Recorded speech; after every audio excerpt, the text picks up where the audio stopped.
kasihmu Bapa, jiwaku pun tenteram. Engkau menerimaku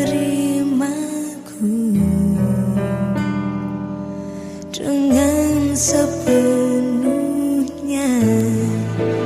Walau dunia melihat rupa,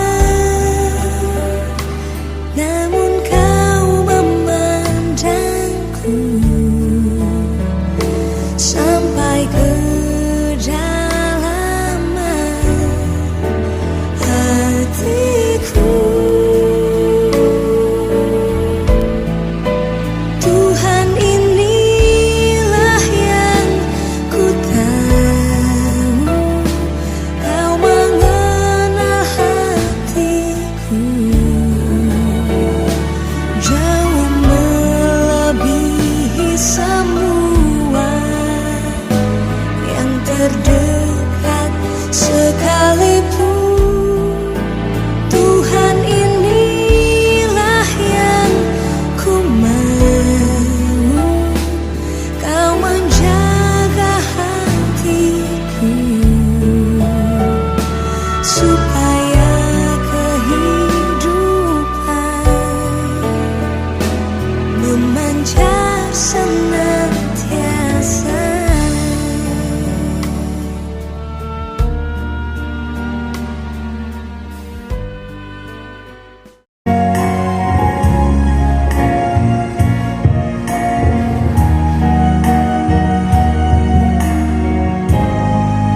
Shalom Bapak Ibu.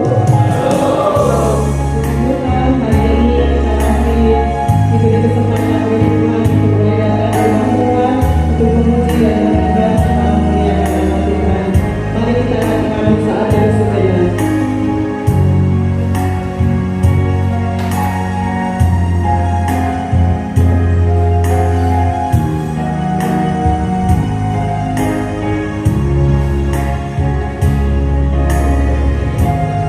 Baik Bapak Ibu, saya mengundang kita semua bangkit berdiri. Kita akan mulai ibadah kita pada saat pagi hari ini.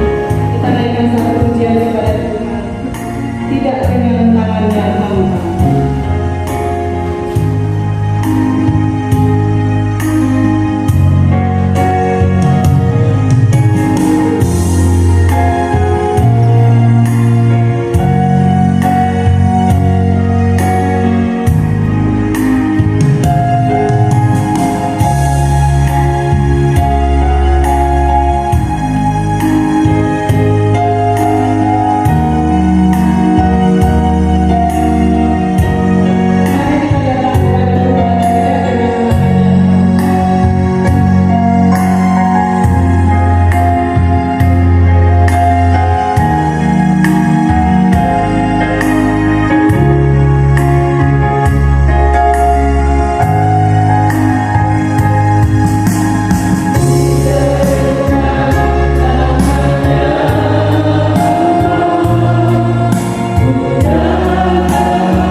Mari Bapak Ibu Saudara sekalian, kita mengawali pada pagi hari ini dengan mengatakan dalam hati demikian.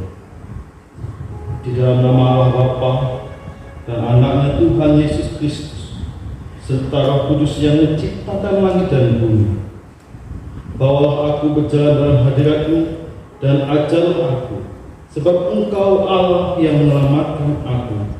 Engkau ku nanti-nantikan sepanjang hari. Haleluya.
Nas pembimbing terambil dari 2 Korintus pasal 5 ayat 16 sampai dengan yang 17. Kita akan baca bersama-sama.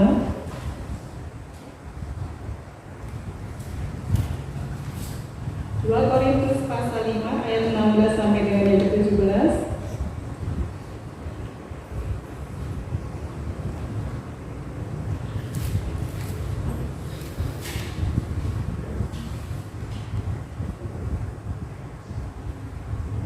Baik, sudah mendapatkan Bapak Ibu? Ya, kita akan baca bersama-sama 2, 3. Dan Kristus telah mati untuk semua orang, supaya mereka yang hidup tidak lagi hidup untuk dirinya sendiri, tetapi untuk Dia yang telah mati dan telah bangkitkan untuk mereka. Sebab itu kami tidak lagi merekayasa bentuk menurut ukuran manusia, dan jika kami pernah menilai Kristus menurut ukuran manusia, sekarang kami tidak lagi menilainya demikian. Amin. Kita akan berdoa.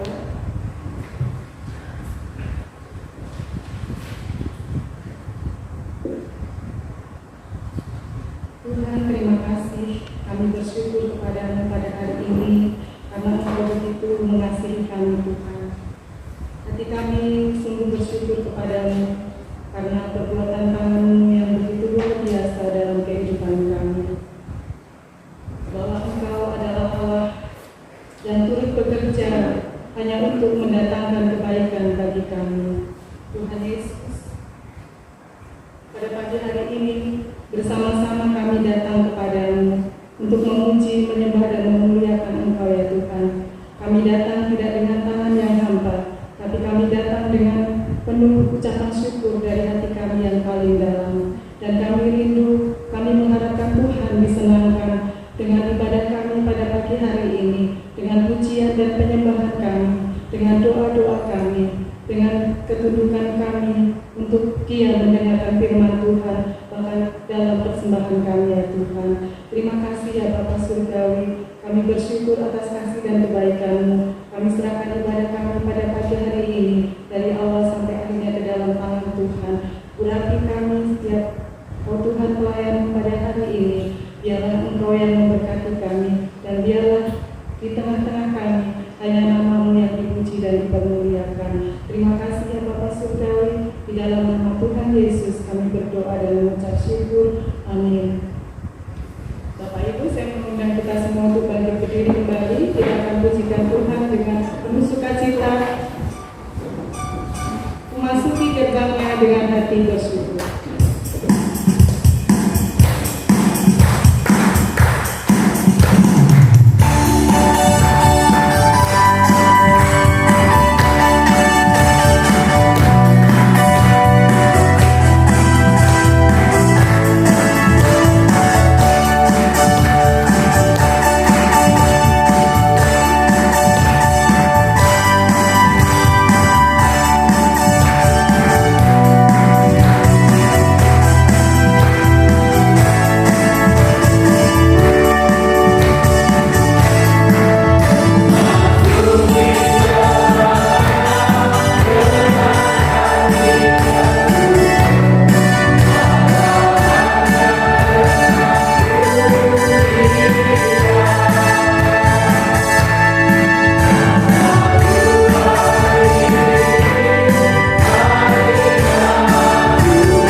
Buku kasih terambil dari Ulangan pasal 6 ayat yang kelima.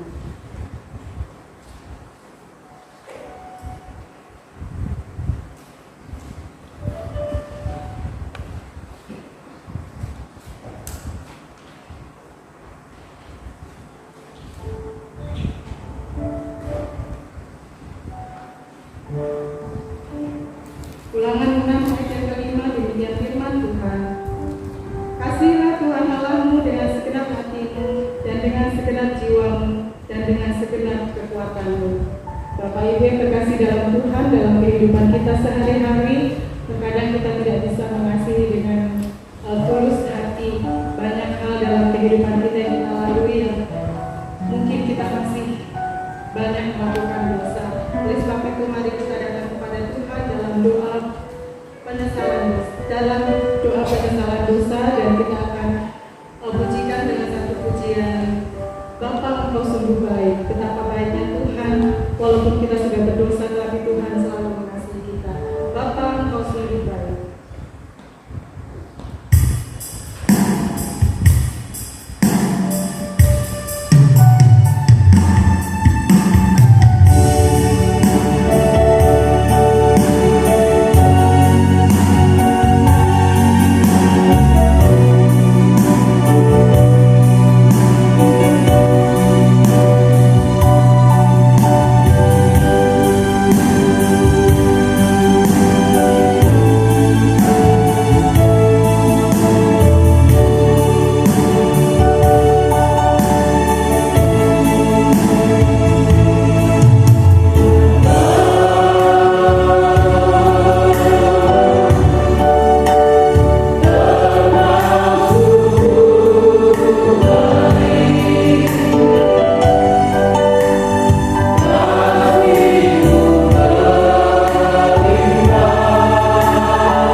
Engkaulah Allah yang Maha Kasih dan benar.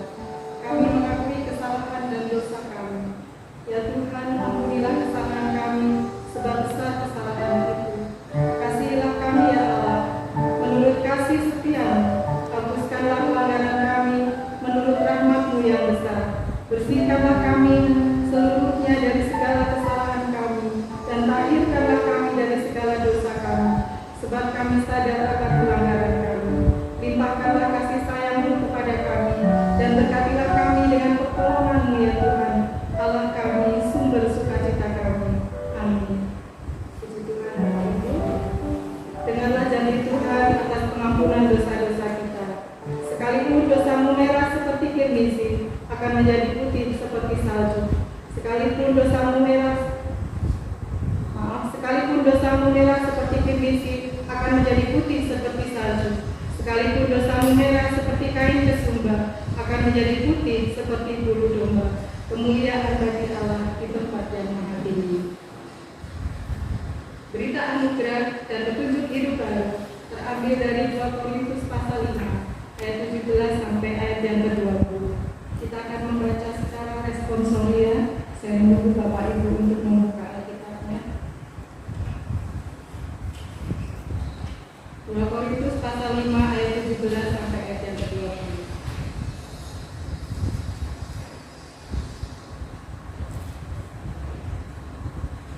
Sudah mendapatkan Bapak Ibu?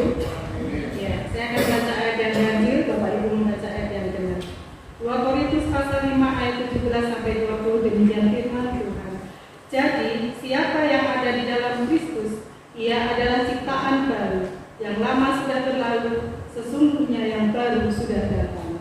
Dan semuanya ini dari Allah, yang dengan perkara Kristus telah mengajarkan kepada dirinya, dan yang telah mempercayakan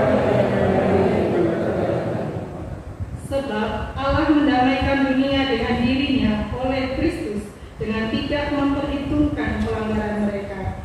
Ia telah mempercayakan berita pendamaian itu kepada kami.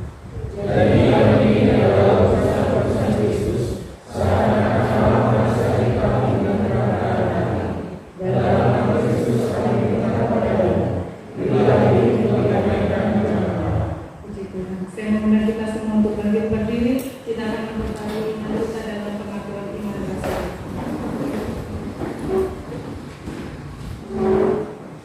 Pengakuan iman rasuli. Aku percaya kepada Allah Bapa yang Maha Kuasa, Allah Tuhan yang berdiri, dan kepada Yesus Kristus Anaknya yang telah buat kita, yang dikandung oleh Roh Kudus, lahir dari darah Maria, yang menderita di bawah pemerintahan Pontius Pilatus, disalibkan, mati dan dikuburkan, turun dalam keadaan maut. Pada hari yang ketiga bangkit pula dari antara orang mati, naik ke surga, duduk di sebelah kanan Allah Bapa yang Maha Kuasa, dan akan datang dari sana untuk menghakimi orang yang hidup dan yang mati. Aku percaya kepada Roh Kudus, gereja yang kudus dan am, persekutuan Maha Kudus, pengampunan dosa, perlindungan dari yang tidak berdosa. Bapak Ibu masih tetap berdiri. Kita akan mempersiapkan hati untuk mendengarkan firman Tuhan. Kita naikkan satu pujian kepada Tuhan. Penuhkanlah perjalananku. Aku datang dan bersujud.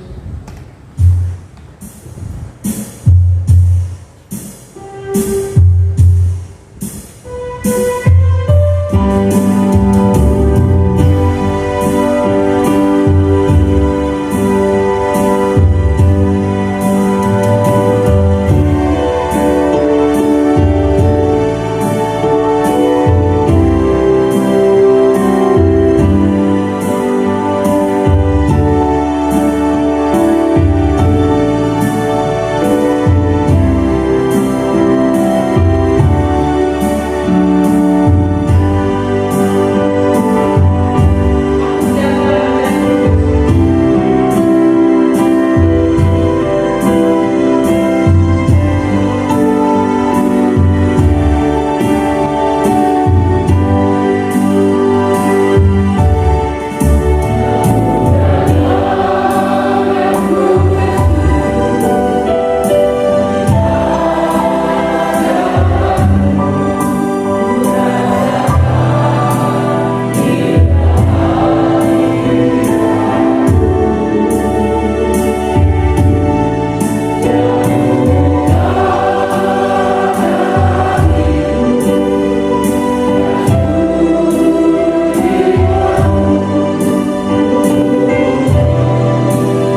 berterima kasih atas waktu, kesempatan yang telah Kau berikan Tuhan.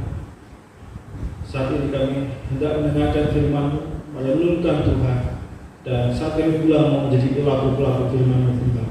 Oleh sebab itu Tuhan, tutup bungkus seluruh hidup kami Tuhan dengan kuasa Roh Kudus-Mu. Tuntut hamba-Mu yang tidak lebih daripada yang lain, biarlah hanya firman-Mu saja Tuhan yang bertahta pada saat ini. Dalam nama Yesus kami berdoa. Amin. Silakan Bapak Ibu duduk kembali.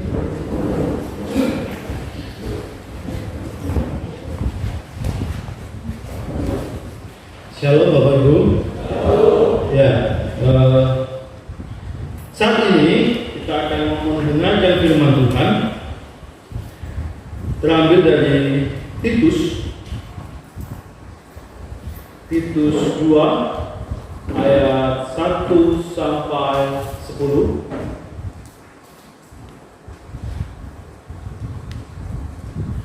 Titus 2 ayat 1 sampai 10.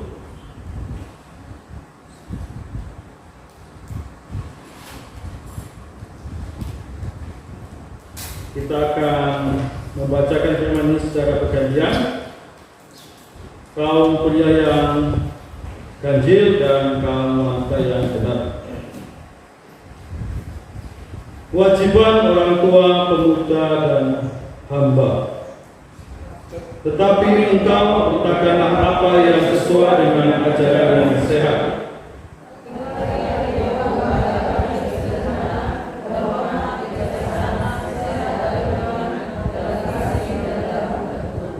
Demikian juga perempuan-perempuan yang tua, hendaklah mereka hidup sebagai orang-orang yang beribadah. Jangan memfitnah, jangan menjadi hamba anggur, tetapi cakap mengajarkan hal-hal yang baik.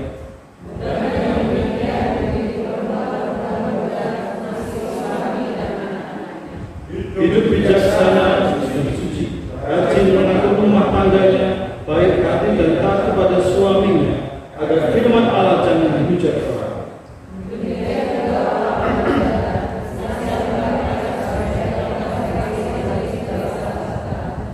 Dan jadikanlah dirimu sendiri suatu teladan dalam perbuatan baik. Hendaklah engkau jujur dan bersungguh-sungguh dalam pengajaranmu.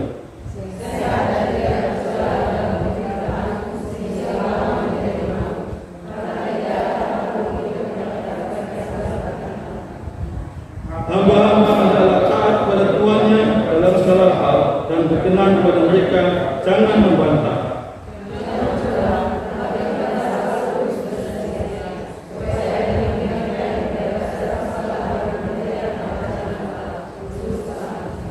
Amin.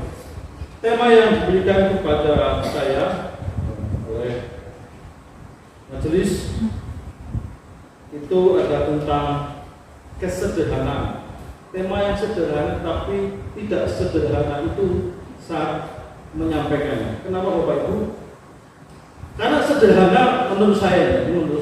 Karena sederhana menurut saya dengan sederhananya menurut Pak Charles, sederhananya menurut Bu Li itu berbeda.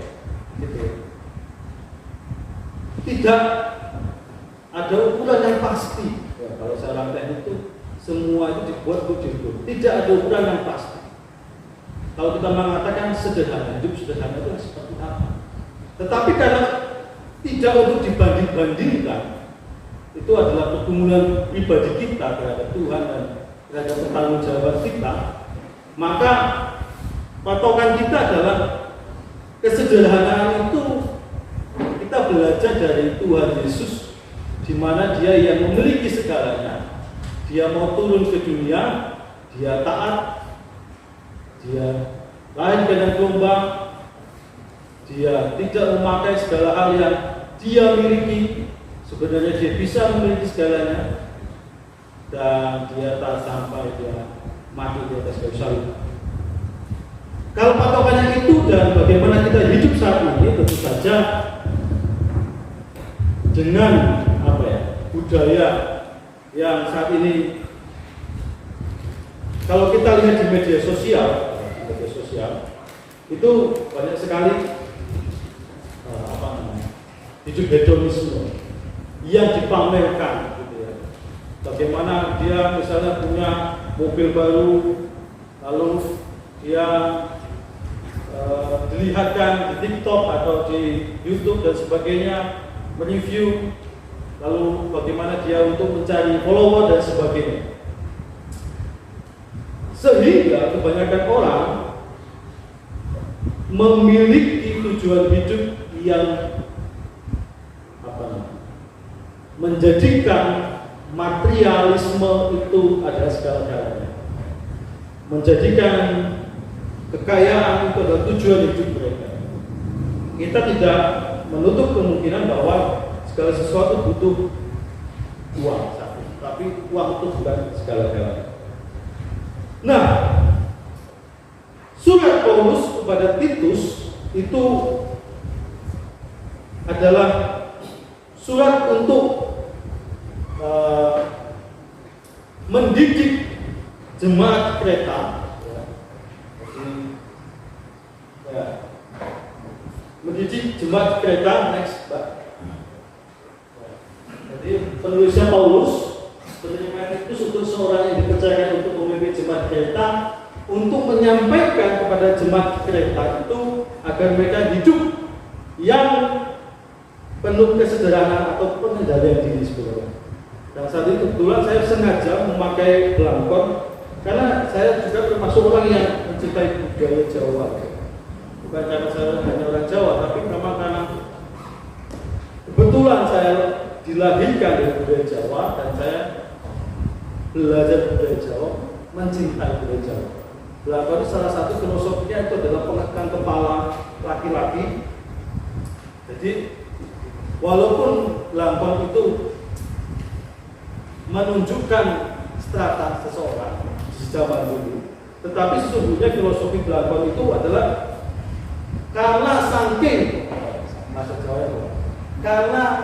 saking taatnya orang Jawa itu, maka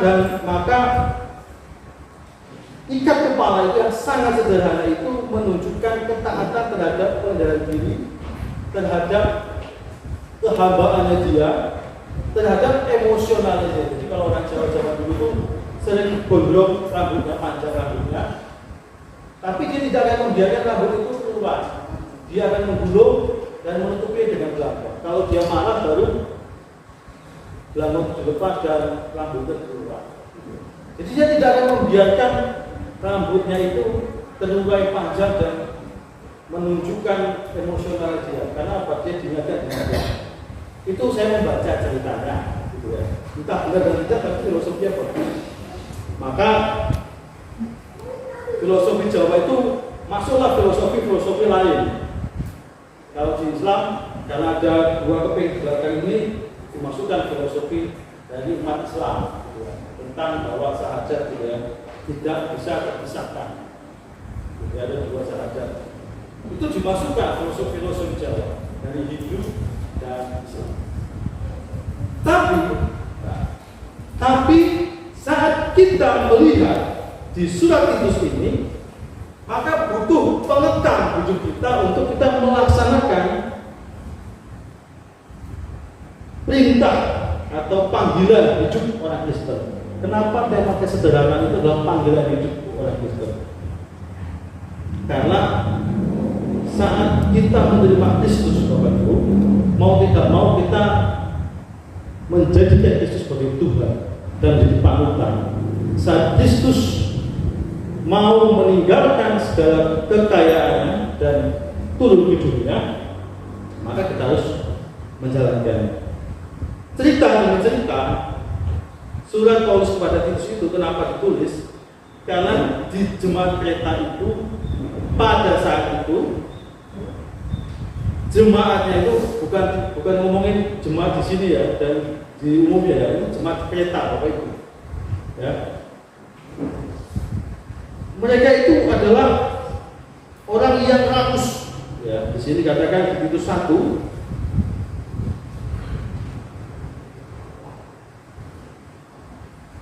ya. Titus 1 ayat 5 sampai yang ke 16 itu dikatakan bahwa mereka itu orang yang rakus pertama ya, spesifik lagi adalah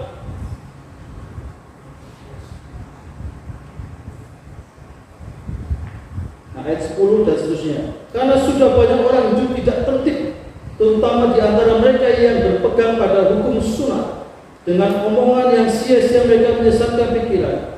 Orang-orang semacam itu harus ditutup mulutnya, karena mereka mengacau banyak keluarga dengan mengajarkan yang tidak untuk mendapatkan untung yang memalukan. Seseorang dari kalangan mereka, Nabi mereka sendiri pernah berkata, dasar orang kereta pembohong, binatang buas, pelahap yang malas. Di ayat 13, kesaksian itu benar. Karena itu tegurlah mereka dengan tegas supaya mereka menjadi sehat dalam iman.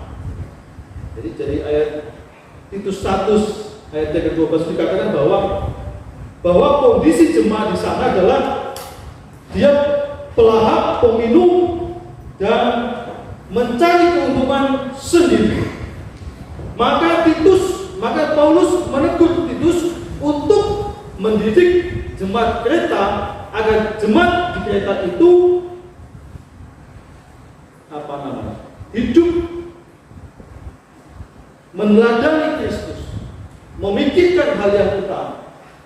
Next, ya, panggilan kesederhanaan sebagai panggilan umat Kristen adalah yang pertama dalam menyederhanakan hidup kita.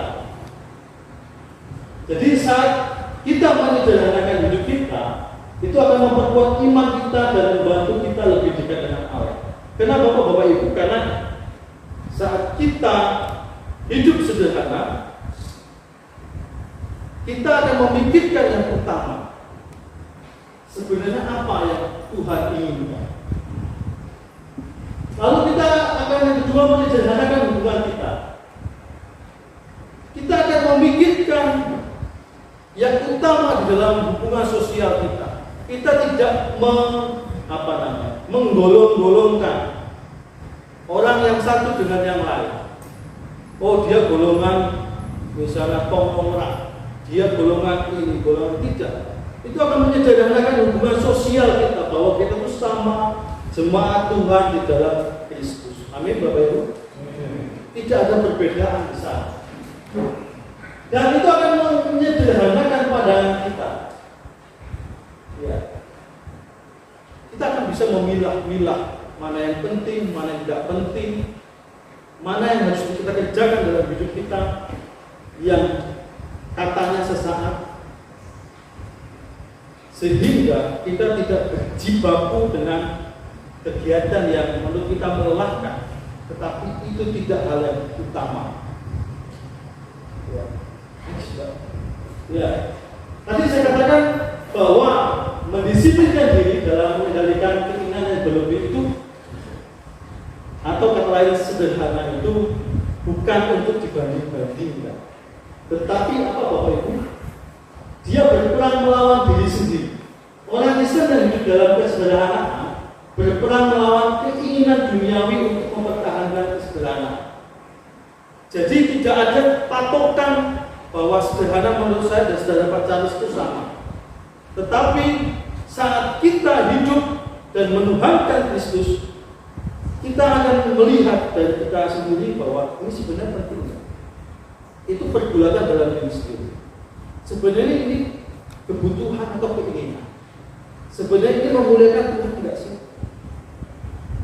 Sebenarnya ini saya melakukan ini untuk apa sih? Nah, seperti itu. Ada introspeksi diri, ada berkurang melawan diri sendiri, ya. Sehingga kalau beberapa umat Kristen itu mengatakan solitude, ya, menenangkan diri, berdiam diri, atau beberapa orang mengatakan meditasi bisa, ya, meningkatkan kekuatan rohani di sana. Jadi kita akan sering merenungkan hidup kita, apa yang utama, ya, apa yang sedang kita lakukan saat ini. Kita bisa melihat flashback. Ya. Sebenarnya apa yang kita cari? Mau sampai kapan? Mau sampai seberapa besar? Mau sampai seperti apa? Nah, seperti itu dan sebagainya, ya. Jadi selain berperang melawan diri sendiri, dia akan meningkatkan kekuatan rohani kita. Ya, saat kita solitude, saat kita teduh, saat kita meditasi, saat kita berpikir tentang flashback kehidupan kita, kita akan mencapai kemenangan sampai akhir. Ya, kita akan mengendalikan keinginan duniawi, membantu latih diri kita untuk mencapai kemenangan yang sebenarnya dalam hidup Kristen. First thing first, sebenarnya apa yang Tuhan inginkan dalam hidup kita? Next, ya, kalau kecil ya, khotbah pertanyaan kita. Jadi saya dibantu dengan intelijen. Jadi ada kekuatan, keterangan, kegembiraan, ketertiban, pengampunan, penerimaan saat kita melatih tentang kesederhanaan dalam hidup kita. Ada 6 karakteristik yang timbul saat kita melatih kesederhanaan dalam hidup kita. Salah satu yang kekuatan. Apa itu kekuatan? Jadi saat kita memiliki kekuasaan, itu bukan tentang sesuatu yang tujuan kita itu berkuasa, tetapi untuk melakukan sesuatu yang benar di hadapan Tuhan. Jadi sudut pandang kita akan berubah di sana. Kita akan memiliki kekuatan di sana untuk melakukan yang benar, bukan kekuatan untuk mendapatkan sesuatu yang top management atau memiliki kekuasaan di sana. Ya. Apalagi yang kita dapatkan? Ketenangan. Ya, jadi saat kita belajar tentang kesederhanaan, di sana kita akan belajar untuk menenangkan hati dan menghindari ketergantungan pada hal-hal yang sekilas dapat memberikan kebahagiaan. Jadi saat kita belajar tentang kesederhanaan, kita akan mendapat ketenangan, kegembiraan yang ketiga, merasa puas dengan apa yang sudah kita miliki dan belajar untuk bersyukur dalam keadaan apapun. Jadi saat kita belajar tentang kesederhanaan, kita akan mendapatkan satu aspek lagi karakter, yaitu kegembiraan. Mendapatkan hal yang sudah kita dapatkan, kita akan merasakan bersyukur. Bapak Ibu, kalau kita ngomong bersyukur itu kelihatannya ngomongnya gampang ya Bapak Ibu, tapi itu susah loh Bapak Ibu. Kata-kata bersyukur itu. Bersyukur itu bukan terus lepas tangan atau tidak melakukan sesuatu hal kembali untuk berjuang. Bukan, tapi bersyukur itu di mana kita bisa menikmati apa yang Tuhan berikan. Saat kita minum secangkir kopi, kalau mau kopi, bagaimana kita bisa bersyukur menikmati detik itu, menikmati momen itu, bahwa Tuhan hadir di sana dalam secangkir kopi. Bersyukur kita ada secangkir kopi di sana. Ada kegembiraan di sana. Ada ketertiban, ya, belajar untuk ketertiban. Kita akan memilah-milah. Ada pengampunan, membuka hati untuk melepaskan sakit hati dan meninggalkan dendam. Jadi kalau dalam perjalanan kita akan melihat hubungan-hubungan kita yang tidak pas. Itu kita melihat sebenarnya itu apa sih kita cekcok dengan mereka. Sebenarnya buat apa sih kita menyakiti hati mereka? Kenapa sih saya harus gitu? Nah, mulailah kita memikirkan hal yang utama. Sebenarnya nggak penting amat sih. Akhirnya mendapatkan titik sebenarnya nggak penting. Kita itu menyakiti dan ya, diam-diaman. Karena apa? Karena kita sudah mendapatkan yang utama, tujuan hidup kita. Penerimaan atas kita yang sebenarnya, dan menolak dorongan untuk membuat tekanan pada diri sendiri dalam mengikuti pemikiran orang lain. Ya, Jadi kita akan mendapatkan penerimaan di sana. Ada satu karakteristik penerimaan. Kita tidak zaman sekarang itu kalau melihat orang itu, oh orang itu bisa itu, pasti aku bisa juga. Orang itu bisa itu, jadi pengennya semuanya itu bisa. Pengennya semuanya itu harus sama. Tuhan menciptakan, memberikan kita untuk sesuatu hal yang berkarakter khusus. Tidak semuanya harus bisa. Melihat bangsa pintar mainan, saya itu tidak akan kepengen gitu ya. Kenapa? Karena kalau saya kepengen itu sia-sia ya. Sampai jeduk juga susah dirinya untuk mencapai itu. Jadi tidak semuanya harus sama seperti Pak Sahab gitu, Pak Sahab. Ya, kelihatannya sepele. Kita mainan viewer gini ya. Kalau orang tidak biasa, buat cari seperti ini susah loh. Ya, banyak hal yang sebenarnya, ayo kita ambil bagian. Sebenarnya kita itu panggilan Tuhan apa? Mengenali diri kita. Lalu kita mau melayani Tuhan di bagian mana? Tuhan berikan apa? Di dalam hidup kesederhanaan. Kalau tidak ada hati yang sederhana, kita tidak bakal mau untuk melayani. Karena itu butuh pengendalian diri, butuh penekanan diri, butuh introspeksi diri. Jadi kesederhanaan itu sebenarnya sangat luas. Kesederhanaan yang luas. Itu Bapak Ibu. Next.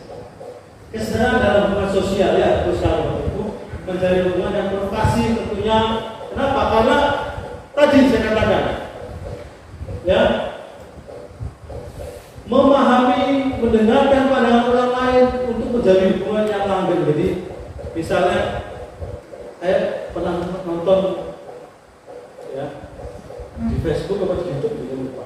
Tapi, ya, misalnya tambah-tambah 3 tambah 4 sama dengan 1.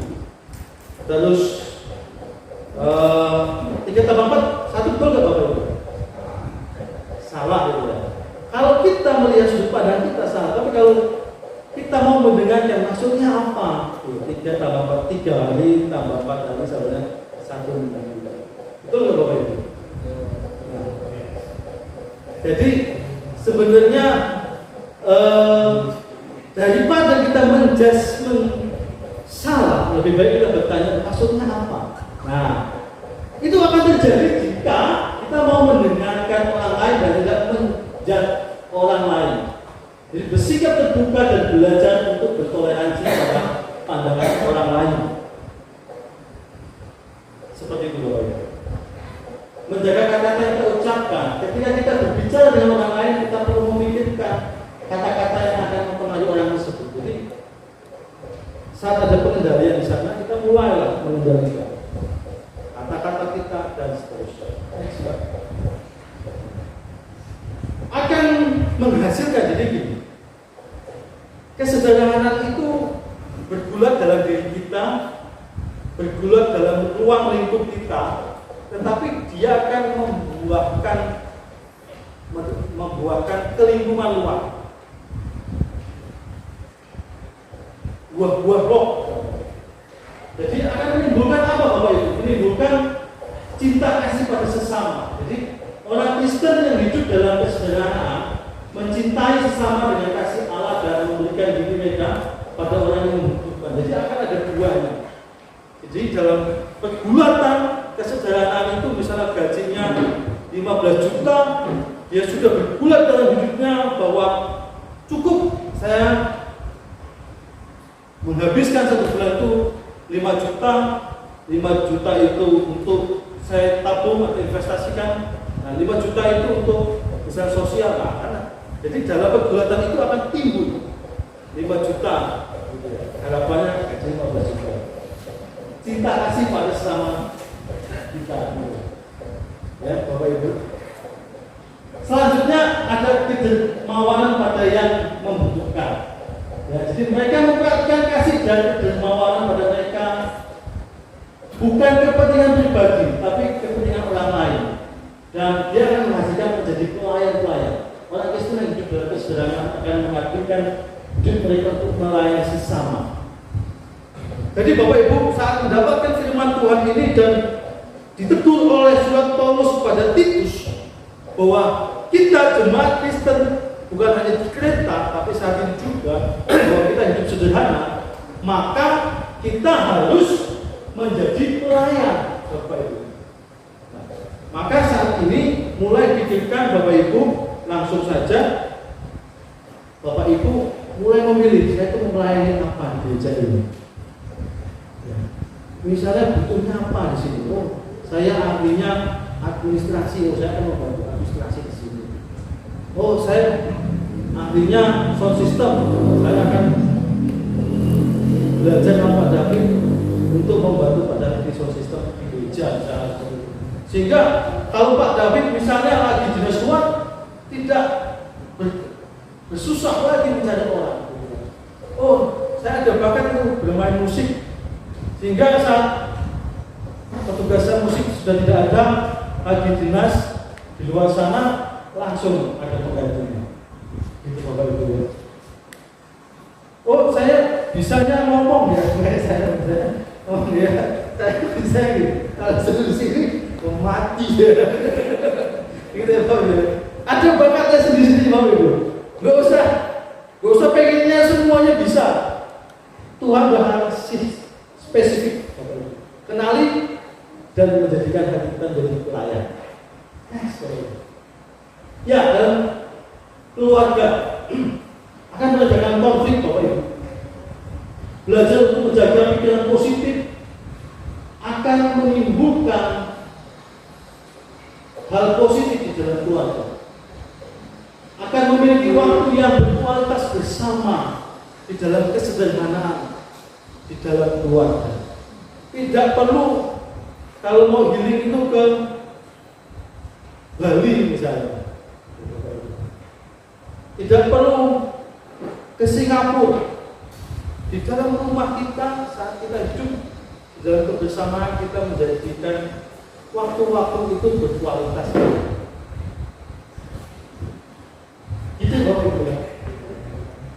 Yang ketiga, belajar dari satu sama lain, membuka diri ya. Jadi untuk belajar dari pengalaman dan cara pandang orang lain dalam berkeluarga, melihat bagaimana ayah mendidik anaknya, bagaimana kita belajar bersama dengan anak di dalam kesederhanaan. Gak usah yang muluk-muluk. Saya pun lagi belajar mendampingi anak-anak dalam kesibukan mereka, sebenarnya apa yang mereka butuhkan. Itu pun susah banget. Tema ini dari majelis untuk kita renungkan dan kita kerjakan bersama-sama. Amin Bapak Ibu. Amin. Ya, bukan hanya saya saja, tapi kita semua. Nice. Dari tempat saya menerapkan kesadaran dalam pekerjaan dan membahagia. Jadi saat kita hidup sederhana, kita akan fokus kerjanya apa, yaitu tidak perlu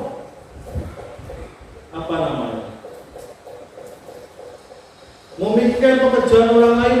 Wah ini gitu tidak. Jadi fokus pada pekerjaan kita selesaikan, kita bertanggung jawabkan.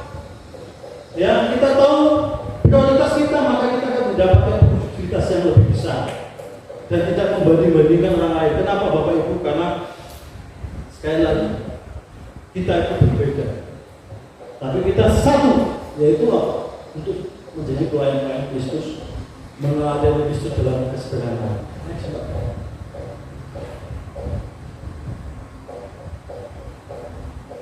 Ya, ini sebenarnya dari awal sudah saya katakan bahwa mengenal dan menyadari arti yang sebenarnya ada kekayaan rohani, menyimbangkan kekayaan dan kebutuhan, menemukan kemenangan dalam Kristus dan mengalami damai sejahtera. Next, terakhir. Kesimpulannya yang mau saya ceritakan pada pagi hari ini itu ada 3 poin. Pentingnya pentingnya kesederhanaan dalam kehidupan Kristen. Jadi setelah saya panjang lebar berbicara itu sebenarnya 3 poin yang mau saya sampaikan dulu. Yang pertama adalah fokus pada tujuan hidup. Kesederhanaan membantu kita menjaga fokus pada tujuan hidup kita. Kekayaan rohani bukan sekedar kekayaan materi, Bapak. Yang kedua, memberikan kesaksian positif. Orang Kristen yang hidup dalam kesederhanaan memberikan contoh positif dalam keluarga, dalam sosial, dalam pekerjaan, untuk menentukan prioritas dalam hidup ini dan mendapatkan keseimbangan. Kesederhanaan membantu kita menemukan keseimbangan antara kekayaan materi dan kekayaan rohani yang membawa kedamaian dan kebahagiaan dalam hidup kita. Kita fokus pada tujuan hidup kita dan kita akan mendapatkan keseimbangan dalam hidup kita. Selamat merenungkan hidup di dalam kesederhanaan dalam keluarga kita, dalam diri kita, dan dalam pekerjaan kita. Amin. Mari kita berdoa.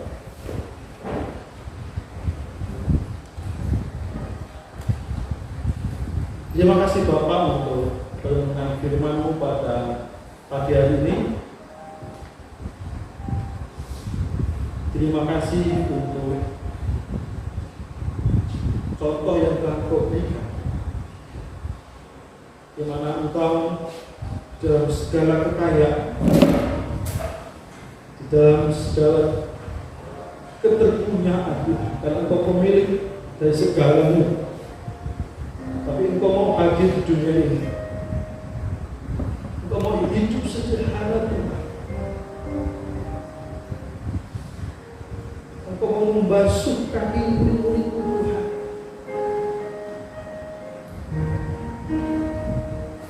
Engkau memiliki segalanya, tapi Engkau mau berkuasa Tuhan. Engkau memiliki segalanya Tuhan, tapi Engkau mau lahir kepada Tuhan. Engkau memiliki segalanya Tuhan, tapi Engkau mau taat Tuhan, bahkan mati di kayu salib. Tidak ada contoh yang spesifik seperti halnya Engkau Tuhan. Tuhan, ini kami. Pakai kami dalam kehidupan kami. Pakai kami untuk bisa memilah Tuhan, mana yang terpenting dalam hidup kami, mana yang memuliakan nama-Mu Tuhan. Pakai kami menjadi berkat bagi sesama. Pakai kami Tuhan menjadi berkat bagi keluarga kami, anak-anak.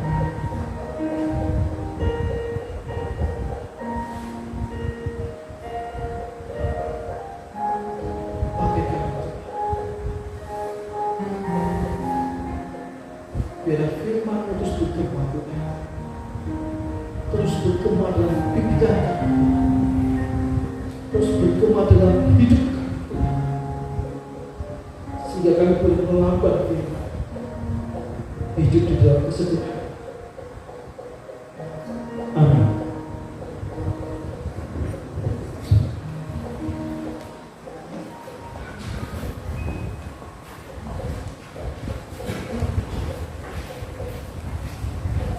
Puji Tuhan, terima kasih Bapak untuk firman Tuhan pada pagi hari ini. Biarlah kita boleh mengalami kesederhanaan di dalam hidup kita Bapak Ibu, seperti Tuhan Yesus pun mengajarkan kesederhanaan dalam hidupnya. Puji Tuhan, kita akan meresponi firman Tuhan pada saat ini dengan satu pujian. Apa arti ibadahmu kepada Tuhan?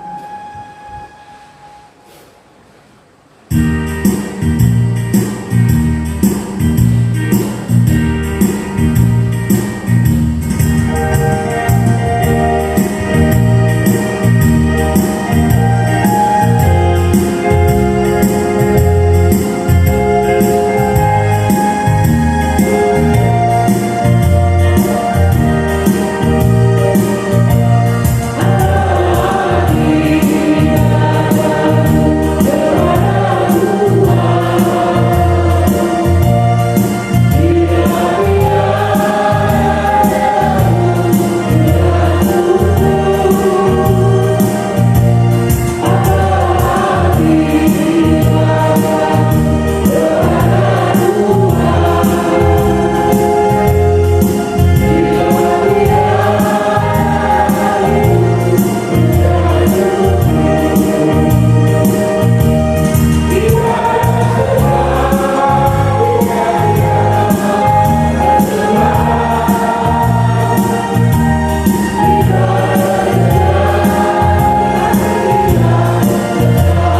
Tuhan Allah Bapa kami yang ada di dalam surga, terima kasih untuk segala berkat-Mu yang telah memberikan bagi kami. Terima kasih untuk firman-Mu yang telah Kau berikan bagi kami, mampukan kami untuk melaksanakannya dalam kehidupan kami sehari-hari. Pada saat ini ya Bapak, kami berdoa untuk bangsa dan negara kami Indonesia, Tuhan. Agar Kau berkati bangsa dan negara kami ini, berilah damai sejahtera bagi bangsa dan negara kami ini. Berkatilah pemulihan ekonomi yang sedang terjadi, Tuhan. Berikan kembali perekonomian bangsa kami sehingga banyak terbuka lapangan pekerjaan bagi rakyat Indonesia ini. Berkati juga acara pemilu yang akan berlangsung tahun depan. Berikan kami pimpinan yang pemimpin negara kami yang terbaik bagi kami semua ya Bapak.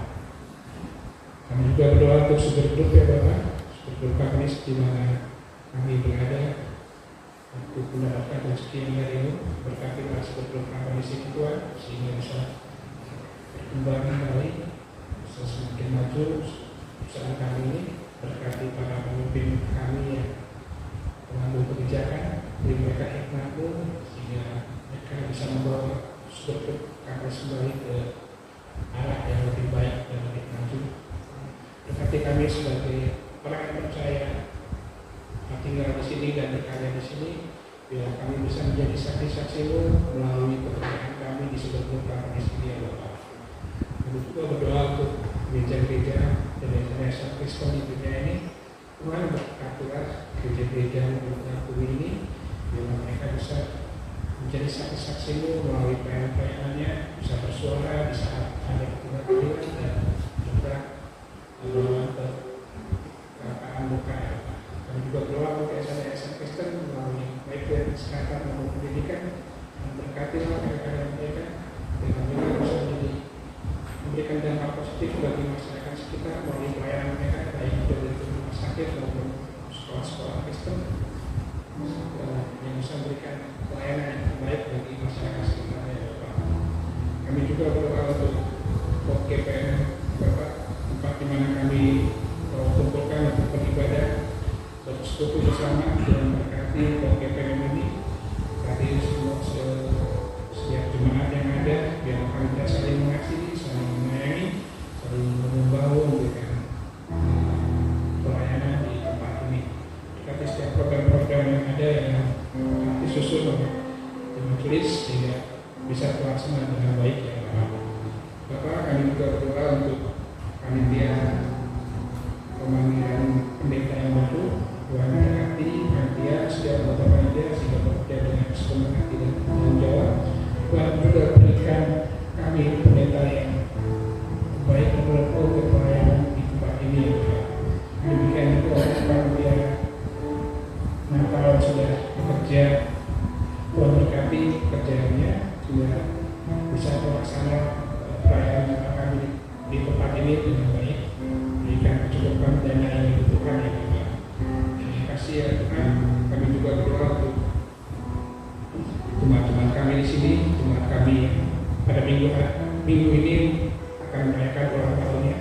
Tuhan berkati setiap jemaat yang merayakan ulang tahunnya, beri mereka kedewasaan di dalam-Mu, tetap kuat di dalam-Mu, memudahi dengan kesehatan yang baik ya Bapak.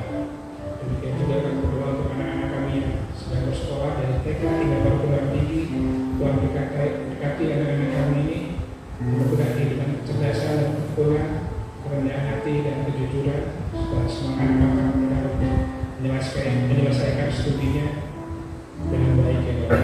Dan juga sertakan anak-anak kami yang di luar set, baik itu bekerja ataupun sedang studi, Tuhan berkati mereka, buatkan mereka di dalam-Mu, jadikanlah mereka pribadi-pribadi yang kuat dan berakar di dalam-Mu, sehingga tahu mana yang benar dan mana yang salah.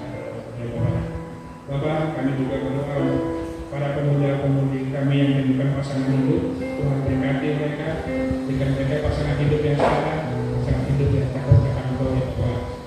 Dan juga untuk pemuda yang sedang mencari pekerjaan, Tuhan berkati mereka, berikan mereka pekerjaan yang terbaik menurut-Mu ya Bapak. Tuhan, kami juga berdoa untuk ibu-ibu yang sedang hamil. Ada Ibu Agnesia, Ibu Horna, dan Ibu Selvi. Tuhan berkati masa kehamilan mereka, berkati bayi dalam kandungan mereka sehingga bisa tumbuh dengan sehat, bayi dan ibunya juga sehat dan kuat, hingga masa persalinan nanti bisa berlangsung dengan normal. Kami juga berdoa untuk jemaat yang sedang sakit, dan Ibu Widiawati, Tuhan berkati Ibu Widiawati, beri kesabaran dan ketabahan dalam menjalani proses pengobatannya. Berkati keluarga dan perawatnya, cukup sabar dan tabah menjalani segala proses pengobatan yang dilakukan. Berarti diberikan kesembuhan ya Bapak. Bapak, kami juga berdoa untuk para orang tua kami, para lansia kami yang baik ada di site maupun di luar site. Tuhan berkati mereka dan di masa tua ini mereka bisa menjalani kehidupannya dengan penuh kegembiraan, penuh sukacita dan tetap bergantung kepada Nabi ya Bapak. Terima kasih ya Bapak, doa yang tidak sempurna ini akan disempurnakan dengan doa yang Kau ajarkan, yaitu doa Bapa kami yang mulia. Bapa kami yang di surga, dikuduskanlah namamu, berkatlah kerajaanmu, jadilah kehendakmu di bumi seperti di surga. Berilah kami pada hari ini makanan kami yang secukupnya, dan ampunilah kami akan kesalahan kami, seperti kami juga mengampuni orang yang bersalah kepada kami. Dan janganlah membawa kami ke dalam pencobaan, tapi lepaskanlah kami dari yang jahat. Karena Engkau punya kerajaan dan kuasa dan kemuliaan sampai selama-lamanya. Amin.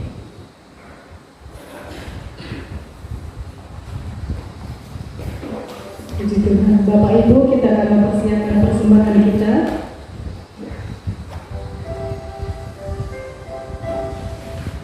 Nas persembahan terambil dari Roma pasal 12 ayat 1 dan ayat 2. Demikian firman Tuhan. Karena itu saudara-saudara, demi kemurahan Allah aku menasihatkan kamu, supaya kamu mempersembahkan tubuhmu sebagai persembahan yang hidup, yang kudus, dan yang berkenan kepada Allah. Itu adalah ibadahmu yang sejati. Janganlah kamu menjadi serupa dengan dunia ini, tetapi berubahlah oleh pembaharuan budimu, sehingga kamu dapat membedakan manakah kehendak Allah, apa yang baik, yang berkenan kepada Allah, dan yang sempurna. Mari kita mengumpulkan persembahan kita dengan diiringi pujian, sungguh ku bangga Bapa, punya Allah seperti Engkau. Ku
berdiri.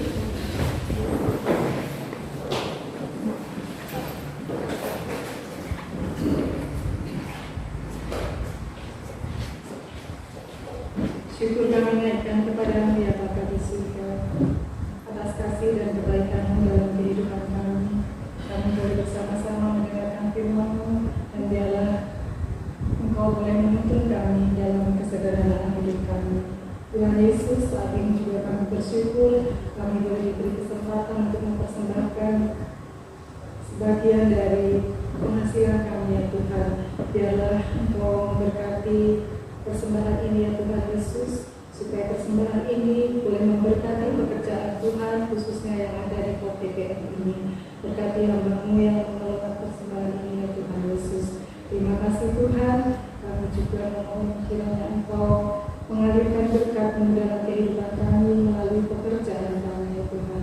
Terima kasih Tuhan. Kami bersyukur atas kasih dan kebaikan-Mu. Dalam nama Yesus kami berdoa dan mengucap syukur. Amin.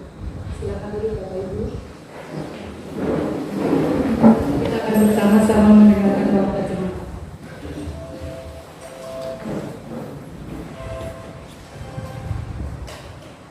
Salam jemaat Tuhan.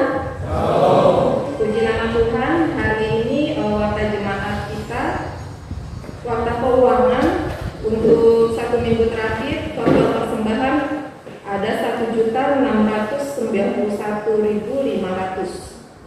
Untuk detailnya Bapak Ibu bisa baca di warta jemaat Sangkakala. Kemudian untuk jadwal ibadah sepekan, untuk hari Selasa tanggal 24 Oktober 2023 jam 19.30 ada ibadah doa syafaat, pembawa firman Penatua Daud, Liturgos Diaken Pak Jopi, dan kemudian pemusik Diaken Firman.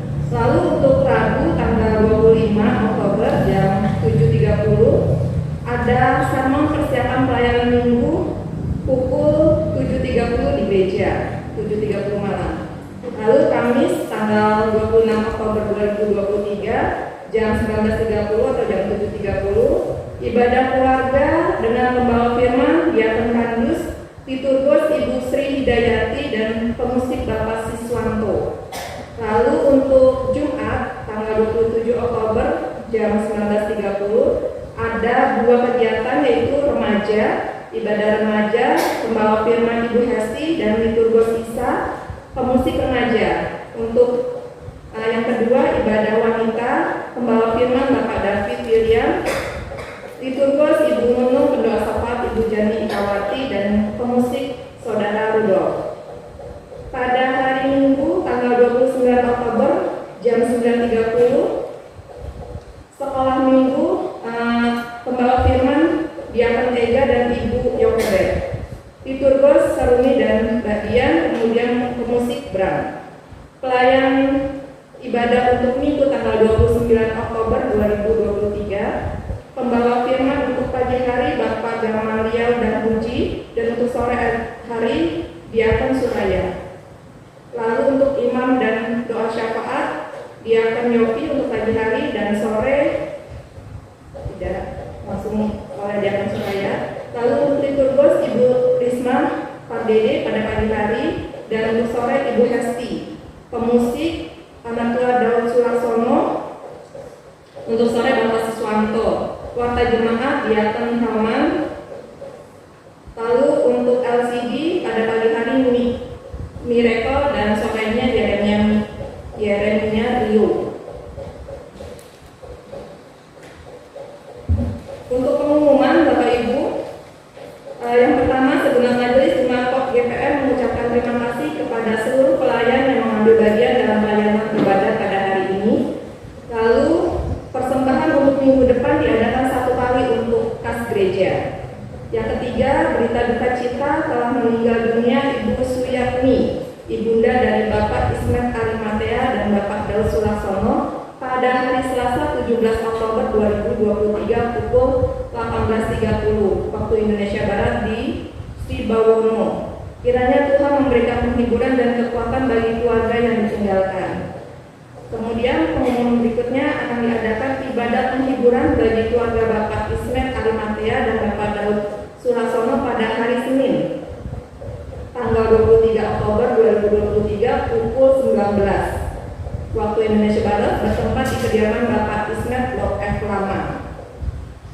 Amplop Natal sudah mulai dibagikan dan mohon dikumpulkan paling lambat pada 30 November 2023. Dalam rangka perayaan Natal POK GPM yang akan dilaksanakan pada hari Kamis 14 Desember 2023, maka panitia Natal membuka kesempatan bagi jemaat untuk memberikan persembahan penampilan pada acara tersebut. Pendaftaran ditunggu hingga Jumat 3 November 2023 dapat melalui Ibu Win, Ibu Yohana, Ibu Gita, atau Ibu Ega. Setiap penampil diharapkan mempersiapkan satu penampilan terbaik berdurasi kurang lebih 5 menit. Lalu kegiatan berikutnya adalah acara puncak merayakan masa penghayatan hidup berkeluarga akan dilaksanakan pada minggu kelima, yaitu minggu depan, tanggal 29 Oktober 2023. Berkaitan dengan hal ini, maka akan dilaksanakan minggu kesaksian dan pujian. Pendaftaran kesaksian pada komisi ibadah ditunggu hingga hari ini. Jadi Bapak Ibu silakan menghubungi komisi ibadah. Berita yang berikutnya, pada minggu 29 Oktober akan diadakan juga tematik kostum. Jadi di ibadah minggu depan ada tematik kostum adat menggunakan baju sesuai dengan suku masing-masing keluarga. Ya Bapak Ibu. Lalu berikutnya, Majelis POK GPM mengucapkan selamat ulang tahun kepada jemaat yang telah berulang tahun dalam minggu ini. Tuhan Yesus memberkati. Ada satu lagi tambahan informasi, yaitu Majelis Komisi Wanita sudah menyiapkan form pelayanan. Jadi berkaitan dengan firman Tuhan pada hari ini, Bapak Ibu nanti bisa menuliskan nama jemaat juga ya, pemuda remaja begitu. Tuliskan nama, terus nanti ada nama HP-nya atau nama telepon. Saya mau ambil bagian dalam pelayanan. Di sini ada beberapa list. Satu orang boleh memilih lebih dari satu. Begitu. Nanti sedang diberikan oleh Bu Ega di belakang. Sudah diisi, boleh langsung dikumpulkan ke majelis ataupun komisi ibadah. Oke? Ya. Dan yang terakhir, informasinya adalah himbauan majelis POK GPM. Marilah kita menjaga kebersihan gereja. Terima kasih, Tuhan Yesus memberkati.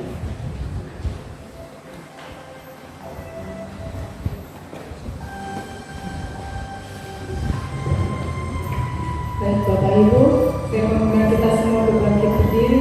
Kita akan mengakhiri ibadah kita pada saat siang hari ini. Kita akan menyanyikan satu pujian kepada Tuhan. Tenanglah kini hatiku, Tuhan memimpin langkah.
sukacita dan menjadi saksi-saksi Tuhan Yesus dimanapun kita berada, dan terimalah berkat dari Tuhan.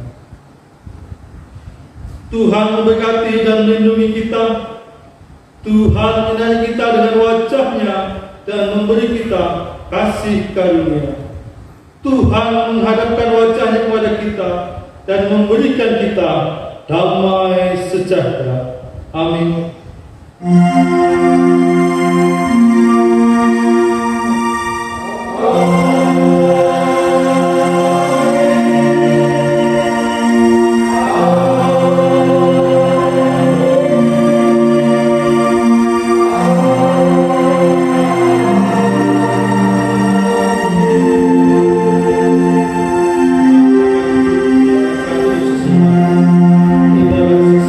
Tuhan Yesus memberkati.